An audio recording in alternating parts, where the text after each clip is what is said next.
What's going on, guys? Hunter here with Goodman Lawn Care. We are rained out again. I mean, the rain, you'd think it's got to stop at some point, but nope. Just keeps on raining. We were rained out. We got rained out Monday of this week. We cut 10 on Tuesday, and today is Wednesday, and we're rained out again. And had a big old monsoon come through last night, and there's just no way we could mow today. So hopefully, maybe we can mow a little bit tomorrow. I've already moved a bunch of my yards to next week because I know there's just no way they'll be dry enough this week or anything like that. And I just don't want to run anything up. So that being said, about to change the oil and change the blades and the mowers real quick. Probably blow all the grass off the decks and everything, get them cleaned up, ready to go. And I'm gonna walk you through kind of the oil change process so you can watch me do it. That way, if anybody doesn't know how to do it, they'll know how to do it after this video. Real simple, real easy to do. Anybody can do it. So I'm gonna show you how to do that, and I'm gonna knock it out real quick. All right, so I'm gonna start off by showing you what you'll need. So the first thing you'll need is of course, an oil filter. This is a Kawasaki engine oil filter. Normally what I do is I go to the dealer and they have my name on file and they know what mowers I have. And I just tell them my name, tell them what I need, and they get it for me because they already have my mowers and everything on file and everything, so they know what I need. But you can find this stuff online. You just type in your engine and it should tell you everything you need. So my engine is the Kawasaki 801V on the Exmark X Series Lazer Z, and it takes 2 of these, which is I think 2 quarts of oil and 1 oil filter. And then I have 2 more quarts of oil over here and an oil filter for this mower. So I have to buy, 2 of everything. And so that's what you need right there. And it does take the full 2 quarts of oil. A lot of people think that it doesn't take the whole thing, but it actually takes all of it, every bit of it to go in there. And so the first thing I'm going to do, and I'm not going to do it yet, I'm just going to show you so that you'll know, is I'm going to take this thing right here. This is where you drain your oil. Take it out, and I'm going to put a wrench here and a wrench here and loosen it and drain the oil out. And so that's the first thing I'm going to do. And to help the oil drain a little bit, I always like to pop that open, and it just gives it more airflow or whatever. And that may not even do anything but help my conscience. But if it does that, we're doing pretty good. So, but there we go. Got that. Now I'm going to get some wrenches, get that open and drain the oil out, and we're going to start the process.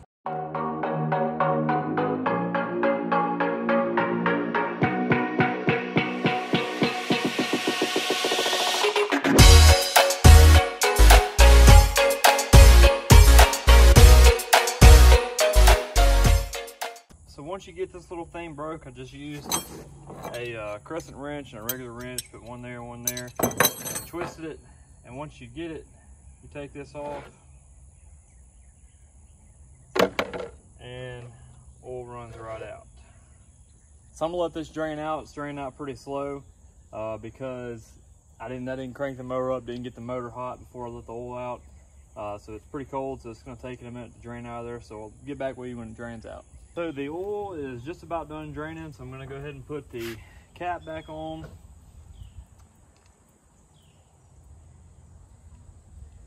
And once I get the cap back on, I'll tighten it here in just a minute. All right, so the next thing you want to do, and I'm actually going to bring the camera around here in just a second and show you exactly, but the next thing you want to do is you want to take the filter off and put the new filter on. So I'm going to take this camera off the tripod here. That way I can show you. All right, so the filter, all right, so if you're looking at the back of the mower, the filter is going to be right there. That's the filter. So I'm going to come back over here, and I've already got the filter loose, so I'm going to bring the oil thing, because it's probably going to drip a little bit, and I've already got the filter loosened up, so I'm just going to take this off. Right here, of course, it's making a mess.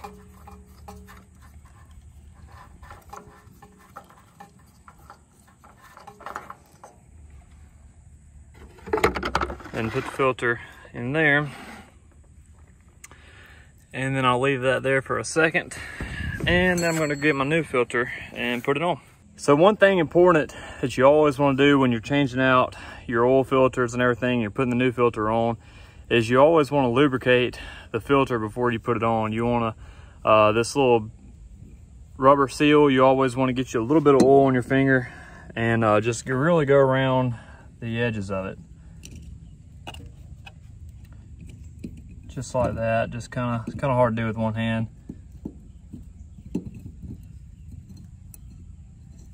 But that's what you want to do. You want to go around the edges of it, and reason being, that way you get a good firm seal. The filter, make sure it's on there good like that. So that's what I'm going to do right now. I'm going to go ahead and put the filter back on, and then I'm going to tighten everything back up and put the oil in.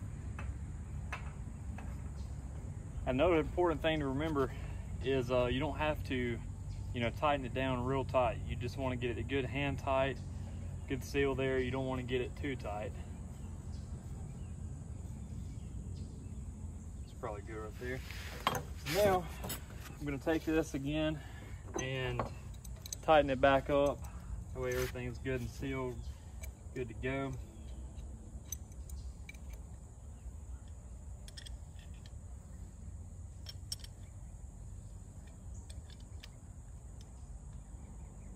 All right, so once you got everything back tight, everything's back on good, your next step is to put your 2 quarts of oil back into your motor. So that's what I'm going to do real quick. I'm going to go grab a funnel and then we'll get that done.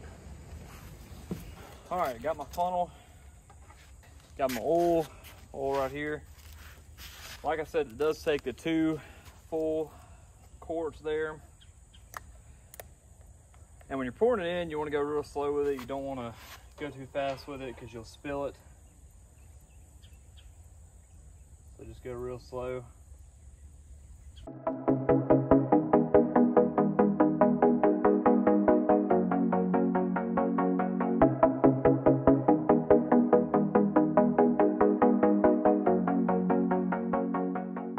Alright, so that's it.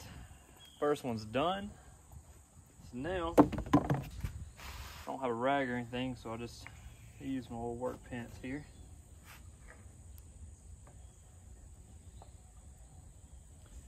We're going to put this filter right there. Put this back in here.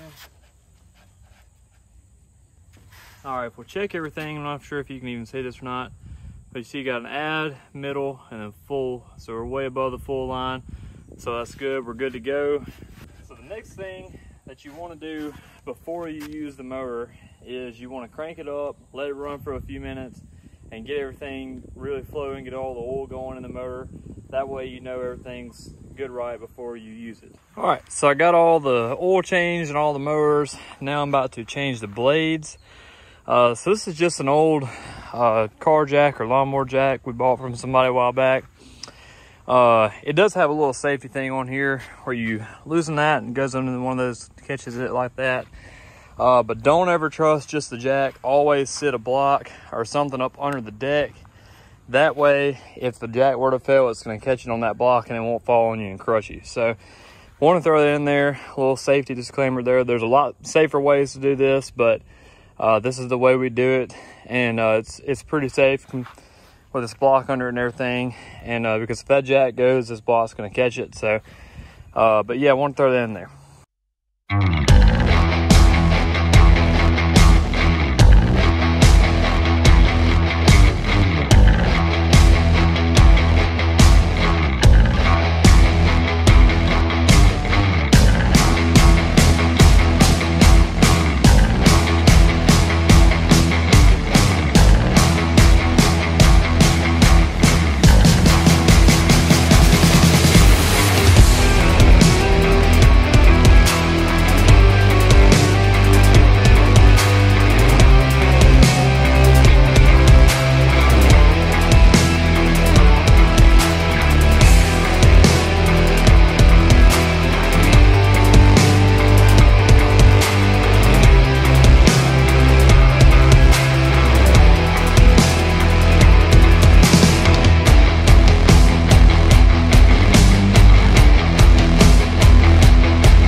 What's going on, guys? Hunter here with Goodman Lawn Care. Hope you're having a great day. Hope you enjoyed that little video there of me changing the oil, changing the blades of the mowers. Hey, I talked about the oil change kits for the mowers, but I didn't really talk much about the blades. I just now kind of thought about it, and I kind of wanted to touch on that just a little bit, so that's what I'm going to do. I don't use the Exmark blades. I use the aftermarket blades, mainly just because of the price. They're a lot cheaper than the Exmark blades, and the Exmark blades are probably better blades, to be honest with you, just because they're a little bit thicker, a little bit better steel. You can get more sharpens out of them, but the aftermarket blades, they cut just as good as the Exmarks, and you can get a pretty good amount of sharpens out of them if you sharpen them on time and everything. And so but yeah, that's that. I want to kind of touch base on that, kind of explain, kind of clarify a little bit on that, what I use as far as blades goes. So that's that. Yards are slowing down. Yards are slowing down a whole lot right now. So that'll probably be the last blade change, last oil change that we'll do this season. I hope. I think it will be. And speaking of oil changes, I just realized something after I filmed that video, after I posted it from Wednesday. I want to talk about this. So yeah, I just went back and looked in the video, and I saw where I talked about, I kind of showed you a funky motor on the back of a mower, and then I kind of flipped the camera over and I saw, oh, there's my motor over there, same motor that I have or whatever. So I didn't really talk about the motor that was on the other mower because I didn't know anything about it, didn't know what it was. And literally not 2 seconds after I posted that video and like watched it, after I posted it and everything and kind of started scrolling on Instagram or whatever, I noticed Brian's Lawn Maintenance posted a picture of an Exmark mower and was talking about the motor on it, and it was the same motor that I was showing you in there, but I didn't know what it was. And so I did a little research on it, and it's actually a Vanguard motor with 6 quarts of oil. It holds 6 quarts of oil. So my mowers hold 2 quarts of oil, and that one holds 6 quarts. So the interesting thing about that is with 6 quarts of oil, they're saying supposedly you're supposed to do oil changes every 500 hours. I don't know, don't quote me on that. Don't say that this dude is, he don't know what he's talking about, because you're right, I don't know what I'm talking about. But I heard that 500 hours. So comment down below if anybody knows any information about this. That is crazy. I can't imagine a 500-hour oil change. They're saying, once a year oil changes and stuff like this on these mowers. Me personally, I don't know how I feel about that. I change my oil every 50 hours and I do 2 quarts of oil. But they're saying that this one is 6 quarts and it's supposed to be every 500 hours. So that's what that yellow thing was. That's how that big canister on the side of the mower was the oil thing, and I forget what that's called. But the oil, it holds all the oil in there, and that's pretty crazy. So want to talk about that. All right, guys, that's about it. New videos next week. Wednesdays and Fridays is what I'm trying to post. Trying to stick to those 2 days just because they work out better for my schedule and everything. So appreciate you watching. Hope you enjoyed it. Remember to like and subscribe, and so see you later.